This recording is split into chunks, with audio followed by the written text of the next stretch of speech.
Today, Brett Hadley and I are going to read the poetry of Robert Frost, who was born in 1874 and died in 1963. A few things about Frost's early life and his poetry. His father was a city editor of the San Francisco Post. When his dad died in 1885, his mother moved with Robert and his sister to Lawrence, Massachusetts. His mother, a school teacher, wrote poetry, publishing some of it. Robert went to several public schools, but never lasted long. He was mostly educated at home. A letter from his wife, Eleanor Frost, written in 1935, says this about what he was reading in his early teens. He never read, all the way through, a book of any kind before his 14th year.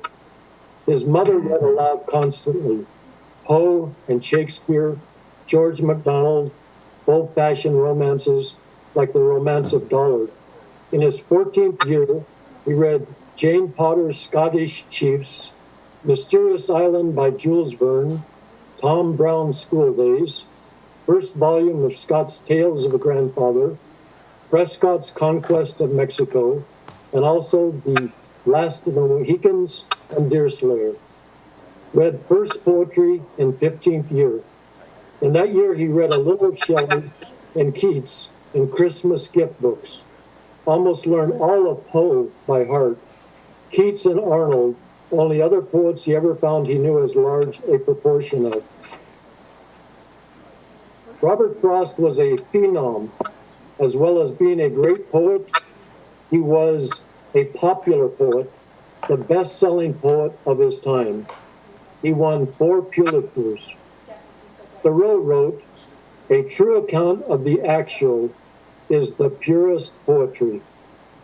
Frost, in his poem, Mowing, wrote, "The fact is the sweetest dream that labor knows." Frost said, "I was after poetry that talked. If my poems were talking poems, if to read one of them you heard a voice, that would be to my liking." Frost wrote his dramatic and lyric poems in blank verse with an ear to the voice. His poetry goes back through Wordsworth, to Virgil, and to Theocritus. Theocritus was the originator of pastoral poetry. I'm going to read a poem by Robert Frost, and then Brett will read. Here is Frost's The Tuft of Flowers. I went to turn the grass once after one who mowed it in the dew before the sun. The dew was gone that made his blade so keen before I came to view the level scene. But he had gone his way, the grass all mown, and I must be, as he had been, alone. As all must be, I said within my heart, whether they work together or apart. But as I said it, swifter passed me by, on noiseless wing, a wildered butterfly, seeking with memories grown dim or night, some resting flower of yesterday's delight. And once I marked his flight go round and round, as where some flower lay withering on the ground. And then he flew as far as the eye could see, and then on tremulous wing came back to me. I thought of questions that have no reply, and would have turned to toss the grass to dry. But he turned first, and led my eye to look at a tall tuft of flowers beside a brook. A leaping tongue of bloom the scythe had spared, beside a reedy brook the scythe had bared. I left the place to know them by their name, finding them butterfly weed when I came. The mower in the dew had loved them thus, but from sheer morning gladness at the brim.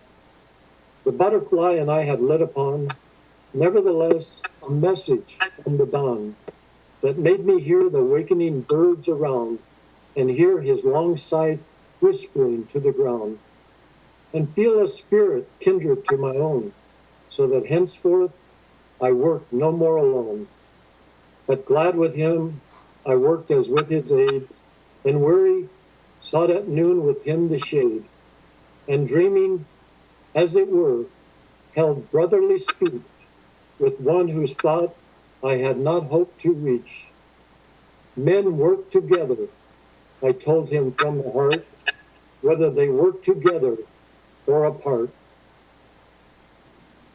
Brett Hadley, a magnificent actor, will now read The Death of the Hired Man. Brett? All right, thank you, Harry. It's well read.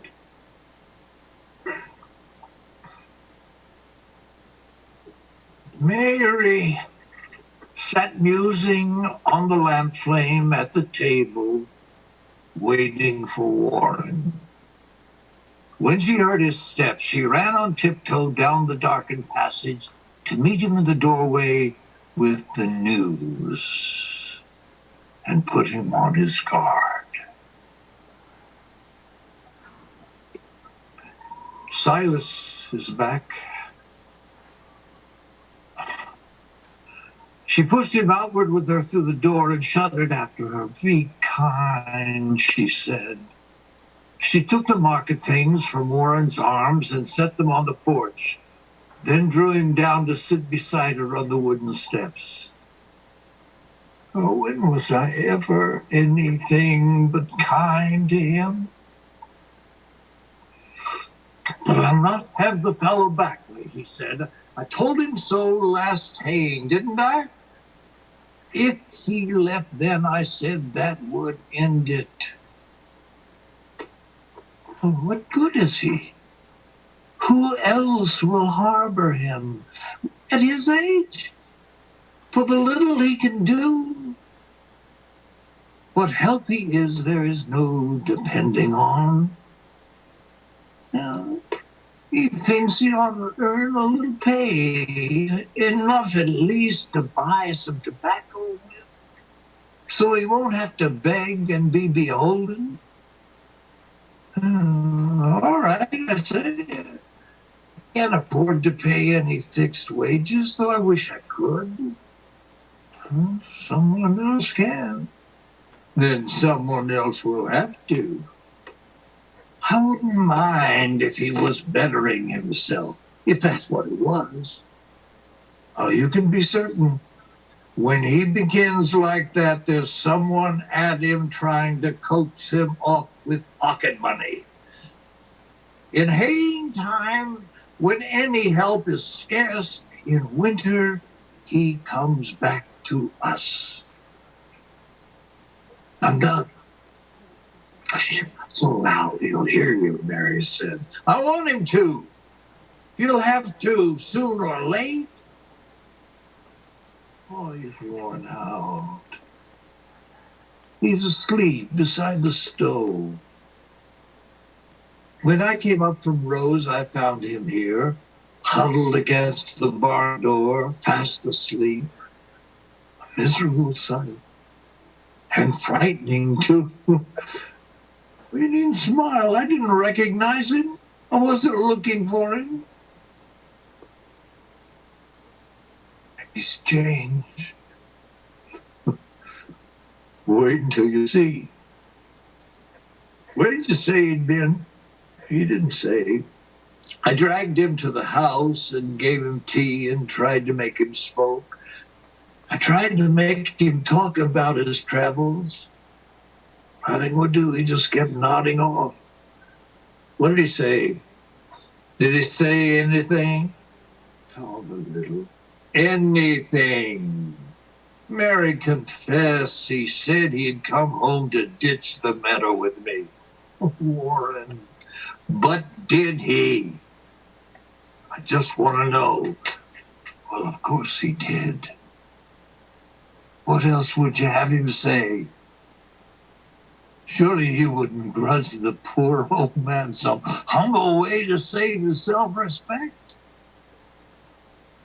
Well, he added, if you really care to know, he meant to clear the upper pasture too. That sounds like something you have heard before. Warren. I wish you could have heard the way he jumbled everything. I stopped to look 2 or 3 times. It made me feel so queer to see if he was talking in his sleep. He ran on. Harold Wilson. Oh, you remember the boy you had in Haying 4 years since? Well, he's finished school. He's teaching in his college. Silas declares you'll have to get him back. He says they two will make a team for work. Between them, they will lay this farm as smooth.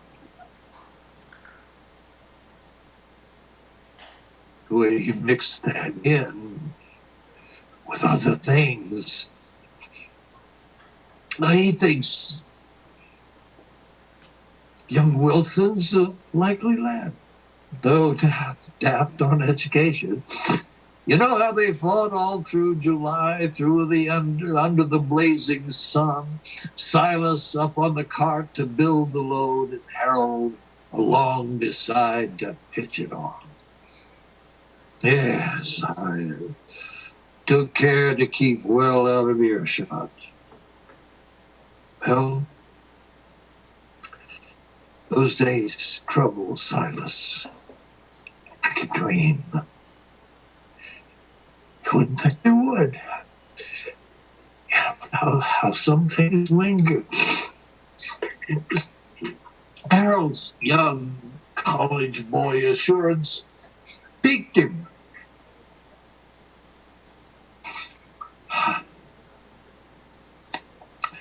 After so many years, he keeps finding good arguments to see what he might have tried. I sympathize. I know just how he feels. To think of the right thing to say too late. Harold is associated in his mind with Latin. He asked me what I thought of Harold, saying he studied Latin like the violin because he liked it. That an argument. He said he couldn't make the boy believe he could find water with a hazel prong, which showed how much good school had ever done him. He wanted to go over there. But most of all, he thinks if he could have had another chance to teach him how to build a load of hay. I know. That's Silas's one accomplishment. He builds every forkful in its place and tags it and numbers it for future reference so he can find and easily dislodge it in the unloading. Silas does that well. He takes it out in bunches like birds' nest.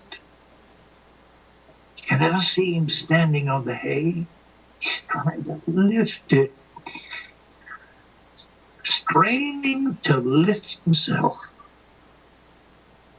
Oh, he thinks if he could teach him that, he'd be some good, perhaps, to someone in the world. He hates to see a boy the fool of books. So poor Silas, so concerned for other folk, and nothing to look backward to with pride, and nothing to look forward to with hope. So now, and never any different. Part of a moon was falling down the west, dragging the whole sky with it to the hills. Its light poured softly in her lap. She saw and spread her apron to it. She put out her hand to it, and among the harp-like morning glory strings, taut with the dew from garden bed to eaves, as if she played on her the tenderness that wrought on him beside her in the night. Lauren, she said, he's come home to die. You needn't be afraid he'll leave you this time. Oh, he said, gently. Yes. What else but home? Well, it all depends on what you mean by home. Of course, he's nothing more to us any more than was that hound that came a stranger to us out of the woods, worn out on the trail. The home is a place where you have to, when you have to go there, they have to take you in. I should have called it something like, somehow you haven't to deserve. Warren leaned out and took a step or two, picked up a little stick and brought it back and broke it in his hand and tossed it by. Silas has better claim on us, you think, than on his brother? 13 little miles as the road winds would bring him to his door. Silas has walked that far, no doubt, today. Why didn't he go there? His brother's rich. Has somebody, a director in the bank. He never told us that. Oh, we know it, though. Well, I think his brother ought to help. Of course, if it comes to that, I'll see to it. He ought a right to take him in and might be willing to. He may be better than appearances. But have some pity on him, Silas. Do you think if he had any pride in claiming kin or anything that he looked for from his brother, he'd kept still about him all this time? I wonder what's between them. I can tell you. Silas is what he is. Well, we wouldn't mind him. Well, just the kind that kinfolk can't abide. He never did a thing so very bad. He don't know why he isn't quite as good as anyone. He won't be made ashamed of to please his brother, worthless though he is. I can't think Si ever hurt anyone. No. But he hurt my heart when he lay and rolled his old head on that sharp-edged chair back. He wouldn't let me put him on the lounge. But you must go in and see what you can do. I made up the bed for him there tonight. You'll be surprised at how much he's broken. His working days are done, I'm sure of that. No, I wouldn't hurry to say that. I haven't been. No. Look. Go see for yourself. He's come. Warren, please remember how it is. He's come to help you ditch that meadow. He has a plan. No, you mustn't laugh at him. He may not speak of it, then he may.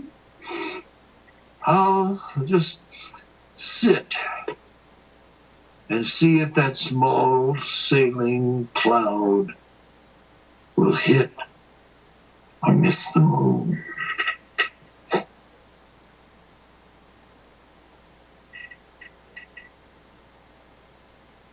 It hit the moon. And then there were three there, making a dim row.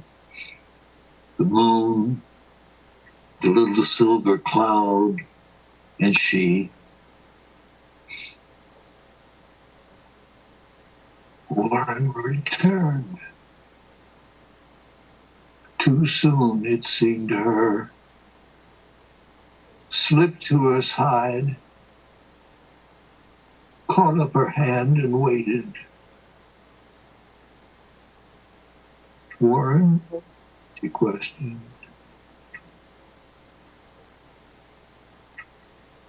Dead, was all he answered. That was marvelous, Brett. I've given hundreds of poetry readings, and I've been to thousands of poetry readings. But the one thing with you, it's a singular way of actually feeling and making that particular, in this case, these two characters come alive. And I just feel everything that you read. And, a couple of lines in there are some of his most famous lines, Robert Frost. Home is a place where, when you have to go there, they have to take you in. And it means a lot to us right here. I mean, we're here at MPTF, and, this is our home, and, we can never be too grateful enough for this place. But how do you feel about, that poem that you just read? Oh, I love that poem. Of course, there's a difference in when you work on things and then when you hear them out for the first time, say them out for the first time.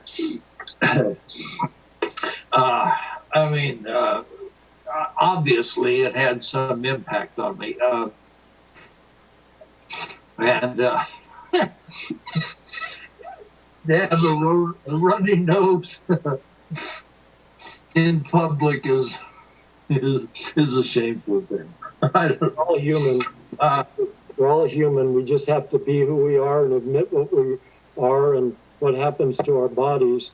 With his use of the voice in the poem, and then, Frost also talked about the abstract vitality of our speech. And he says, one place he said, one who concerns himself with it more than the subject is an artist. In our time, we hear so many people say, tell your story. It's all about story. And that is true because there are so many voices that have not been heard in our time. A lot of multi-gender, multi-races, multi-ethnic, etc., that we're welcoming into, the film business and the poetry that have never been heard before. But, the focus on the way something is said, how do you tell a story? And Frost, he just had that great ear. And then another thing he used to always say was, common in experience, uncommon in writing. And he had his own way. He was the archetypal New England poet. He had a farm. When he was young, in his 30s, his grandfather gave him a farm in his will, and he had to pay a certain amount of money, and then he inherited it after so many years. So he got some money in the bank from every month from his grandfather, and then he ended up teaching a lot. But he really, his vision, of him, the white-haired poet. I mean, today and for many years since, the poem became more obscure by the poet going into his own unconscious as being the subject of the matter. That started with Wordsworth. But Frost, he really was one of the few popular poets in the 20th century, and even today. I mean, most people today couldn't tell you if you mentioned who the poet laureate was, for example. But, Frost used to get his picture on the cover of Life magazine, among others. Oh, he was an amazing poet, I think. Yes.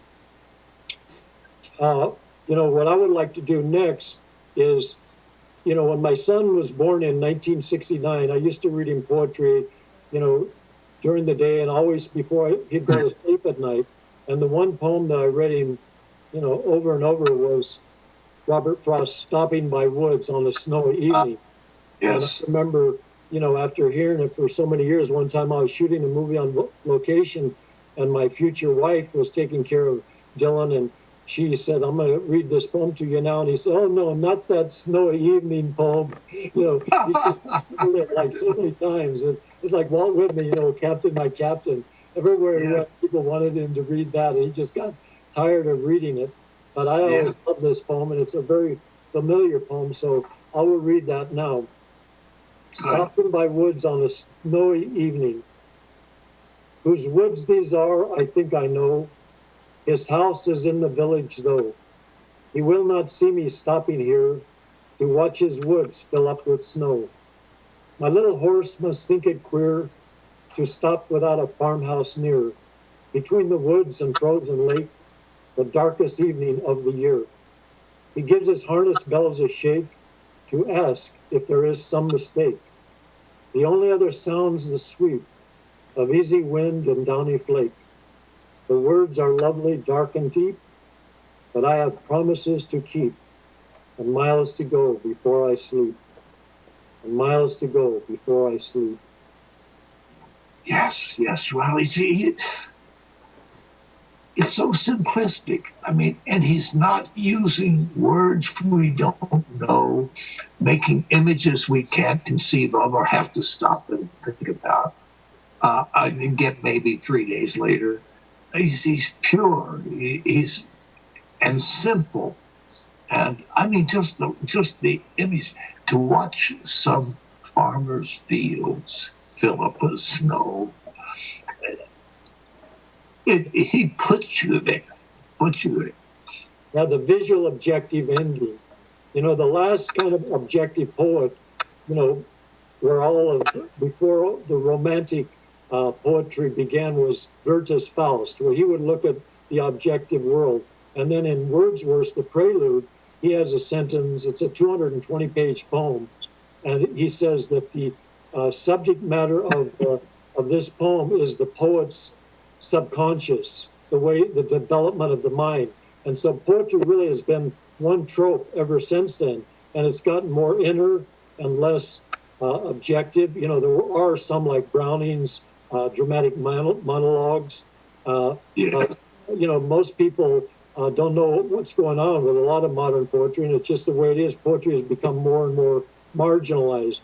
But Frost is a poet, as you mentioned, where you can actually see and feel what he is exactly talking about. Yes. Oh. Here's another poem of Robert Frost I would like to read, To Earthward. Love at the lips was touch, as sweet as I could bear, and once that seemed too much. I lived on air that crossed me from sweet things. The flow of it was at musk, from hidden grapevine springs downhill at dusk. I had the swirl and ache from sprays of honeysuckle that when they're gathered shake dew on the knuckle. I craved strong sweets, but those seemed strong when I was young.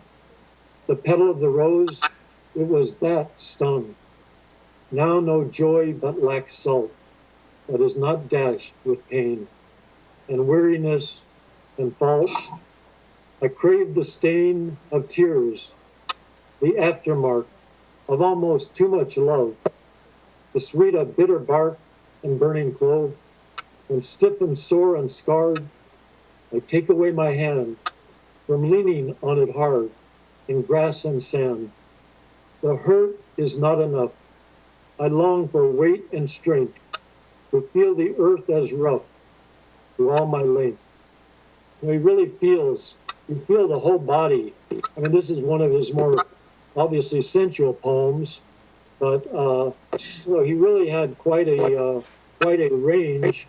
What was interesting, Frost, he took his family to live in Europe. I don't know what year it was, sometime around 1910. And when he was over there, he ran into Robert Frost, he met Yeats, and Pound helped him, and then when he came back to America after I think it was about 6 years with his family, he got off of the boat, and there was a review of one of his books. It might have been A Boy's Will, and all of a sudden he was famous.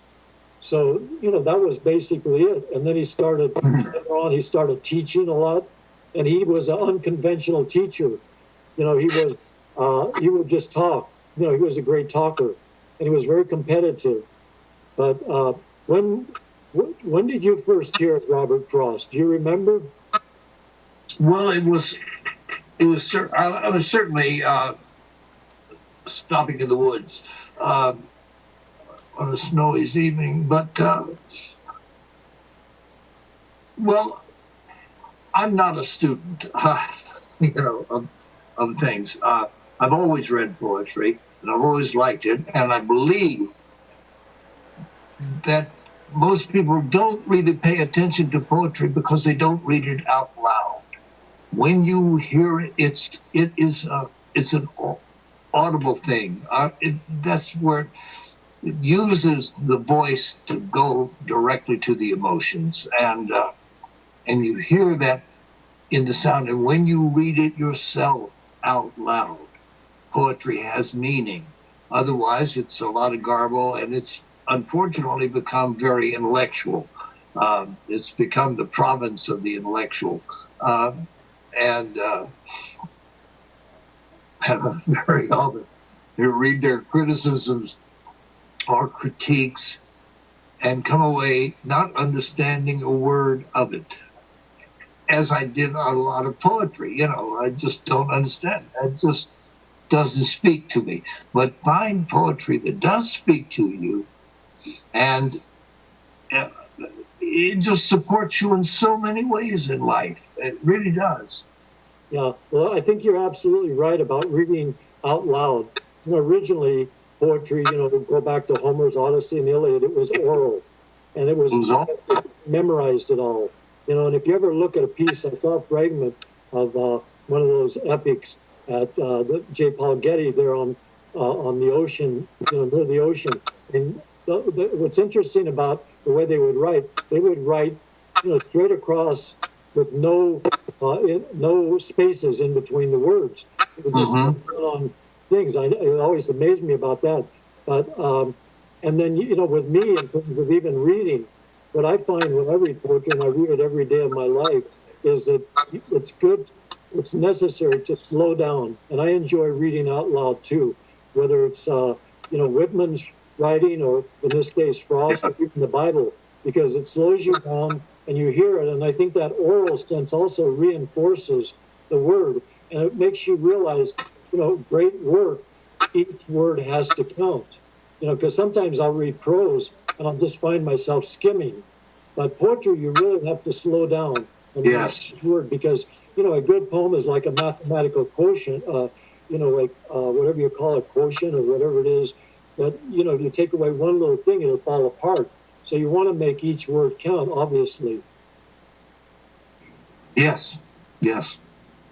And you've always been good. You did a lot of theater. Was theater the first part of your acting? You started out in theater, right? Yes, of course. Yeah. And then got into television when it was during the live days, the 50s. Theater. Yeah, I started acting too, and when I was young in theater, I did Time Out for Ginger when I was 14, and then George in Our Town when I was 16.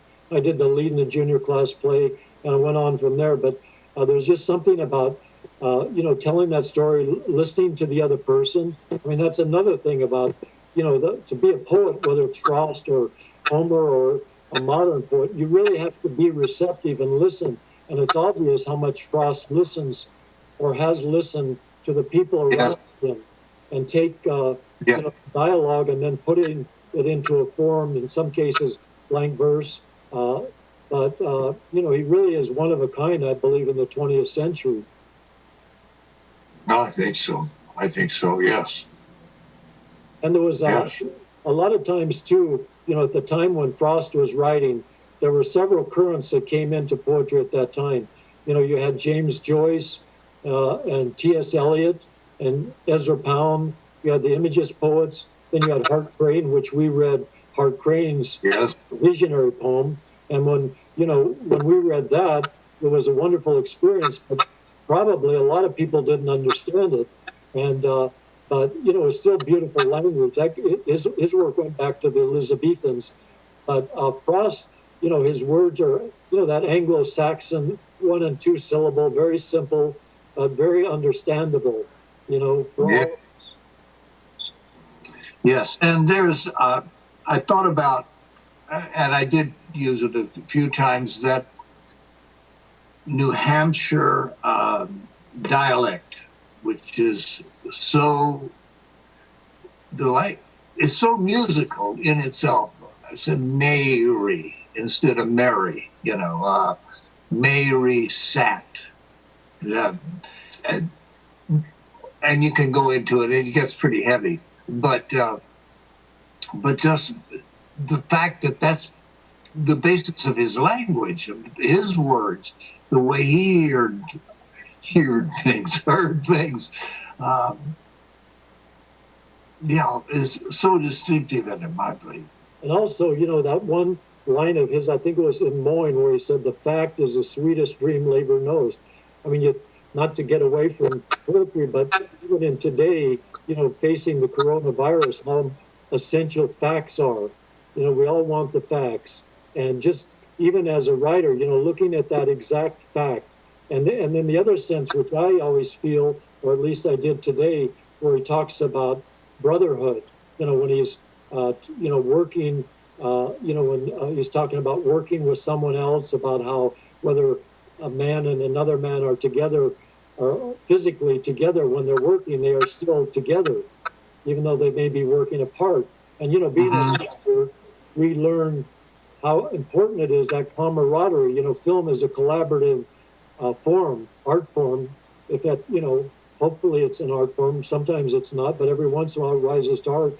But just working with the other people, listening to the other actors, listening to the director, seeing how all the people on the crew work together. So just that sense of working together is really a wonderful thing to even be able to participate too.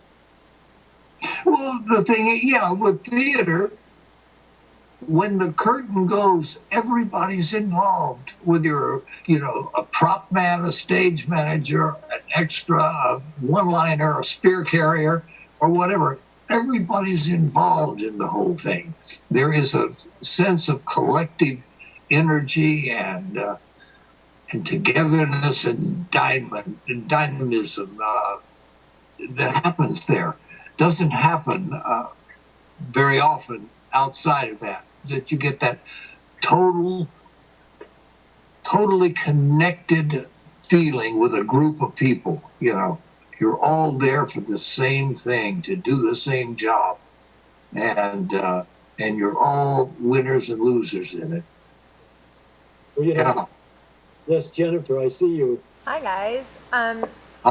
So a lot of you guys know that I started off as an actor as a kid, and I couldn't agree with you more. I was chatting with someone yesterday about the difference between the camaraderie that you have in theater, and it's still a family when you're part of a crew on a film or a television show. And certainly soap opera is probably the closest thing that emulates theater, with the exception that you're learning new scripts every day.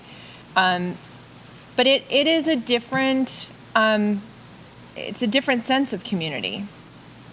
Yes.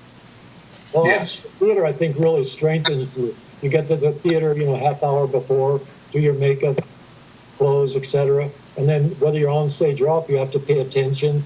And then you're on stage, and it strengthens you. And then at the end, you know, clean up and leave. Whereas film, you know, you're sitting in your trailer, they call you, you go do a 2-minute scene.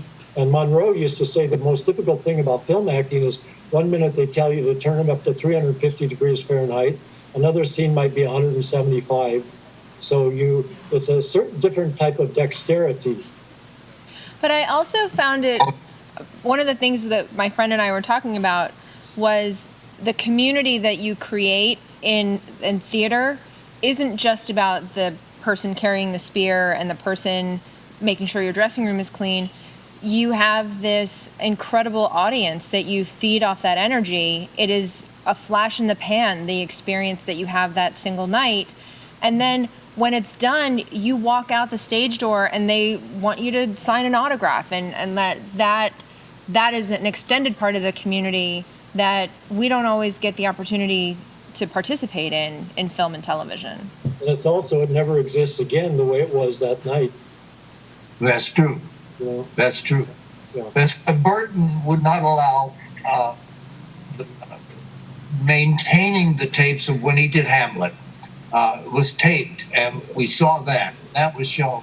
But he would not allow anything other than the voice recording, because theater is, you've got to be there. It's an experience for that moment, that bit in time. One of the most memorable moments for me was leaving. We were closing one play, and we were going to meet with the group doing the next play coming in, and I was carrying my makeup box out to my car, and a car drove by with 4 people in it. It said, "Good night, Arnold." You know, I said, "Oh my Lord," you know, that hit me more than anything else. It seems like, you know, than the best review right there possible. I think. Now, theater's. Theater, well, it's a collaborative. I took classes, of course, and during one of them, we were all on stage doing improvisation, and he kept saying, "Work for yourself, work for yourself." I said, "No, there are 13 other people on stage who work together to get somewhere." Understand what it was a class to do certain things, but nevertheless, it was the wrong thing to implant to an actor. You are dependent. Everything is a collaborative thing. You are working together. And you have to listen. Yes. And you have to be flexible. And even talking about the writing. I mean, the greatest writers of all time were the epic poets and the Greek playwrights, because they were the first. And that's where Greek playwrights, that's where you got unity of time, unity of space, unity of action, no violence on stage, etc. So, still today, even though a lot of plays have been lost, the Sophocles, Aristophanes, Aeschylus, Euripides, I mean, those plays still survive. So, and that's a long, 2,000 plus years, whereas film is, 1895 to now, 135 years approximately, or 25. Yes. But, so, I just hope film survives. I mean, too, whether going to a theater survives too. So yes. We have to be thankful to work, that we have work too, because there's so much competition, and to work with great directors. And at that point, I would like to thank you, Jennifer, for all of your great work. So thank you for allowing Brett and I to participate in your channel 1390. It is absolutely a pleasure. And for me, this is, and I think I said this to you the other day, Harry, this is what this is all about. It's making sure that you have the creative platform that you need to either be philosophical about the art form or actually, exercise that muscle.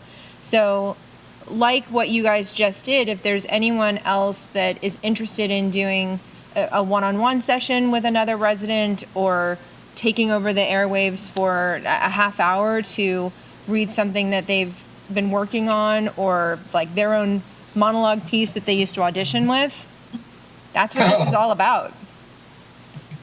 Brett, why do you laugh? Saying audition material, Well, a thing you have to have in theater. You do not have to have it out here. Only one director, great director, asked me to do a piece, or something. I was auditioning for Oh, I can never remember the man's name. He had these famous Don Juan in Hell. We were doing. He was auditioning us for, and it was to understudy the three principles, which means memorize the entire play, kind of thing. And so he said, "All right, let's hear something."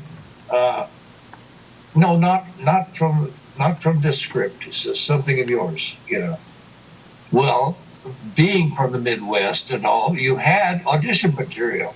You had 5 minutes or so of at least comedy, drama, classical, contemporary. And so I did. I read for him. I did. But it's only one out of all the auditions in Los Angeles. You know, nobody ever asked that except him, you know. Yeah.